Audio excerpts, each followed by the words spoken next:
Hi there, I'm James Dapperchi, and this is Coffee and a Case Note.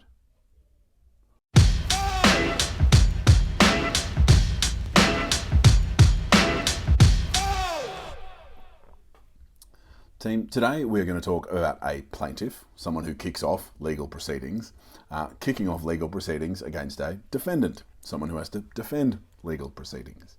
And what the plaintiff is after today is £500,000 plus some interest. Okay. So the plaintiff kicks off the claim for £500,000 plus interest. And what the defendant says is the defendant raises the defence or the response that we lawyers refer to as accord and satisfaction. Or in essence, you've already been paid for that, so don't worry about it. Slightly confusing on its face, so let's work through the facts. Right, our plaintiff, the person chasing the money, and the plaintiff's spouse, and our defendant, the person resisting paying the money, actually have about a decade-long business relationship between themselves where the plaintiff and the plaintiff's spouse make various loans, various payments over to the defendant in relation to the development of some technology. Essentially, they're in business together and the plaintiff and the plaintiff's spouse do a lot of the funding for the business, and the defendant contributes what we might think of as the sweat equity, speaking loosely, doing the hard work, developing the technology, investing the money, and making sure it is going in the business purpose direction. Now, as time passes, the plaintiff's spouse and the defendant and other entities associated with them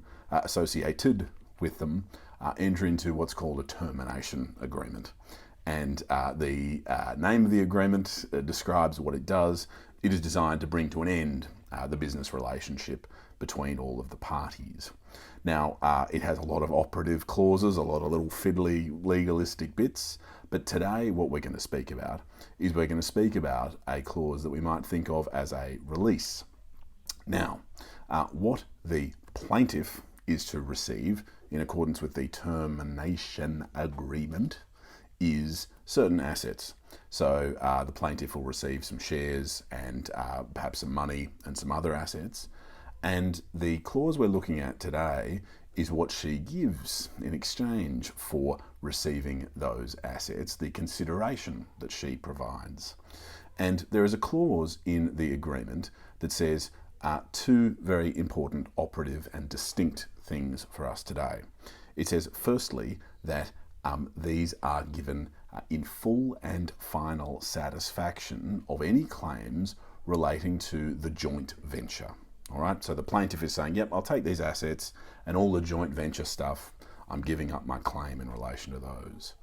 Now, there's a second part of that clause, and it says, and any payment obligations relating to any other relevant entities as between the parties.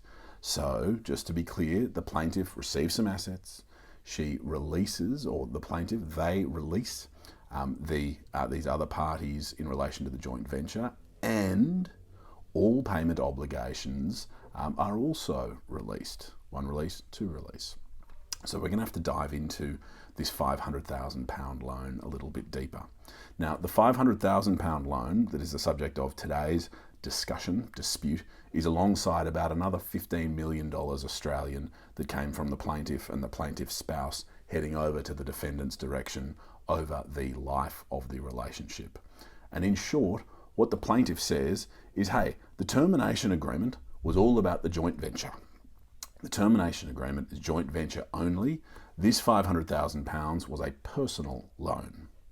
And it actually becomes accepted by the parties that it was indeed a personal loan. It was a loan granted by the plaintiff in relation to the defendant's personal circumstances.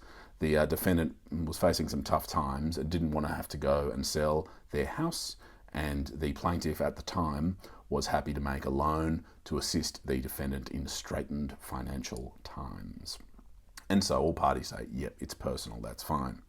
And what the plaintiff says, just to reiterate, is, court, you can see from all these emails, everything exchanged between the parties as we're drawing up the termination agreement, that all the parties have their minds on the joint venture.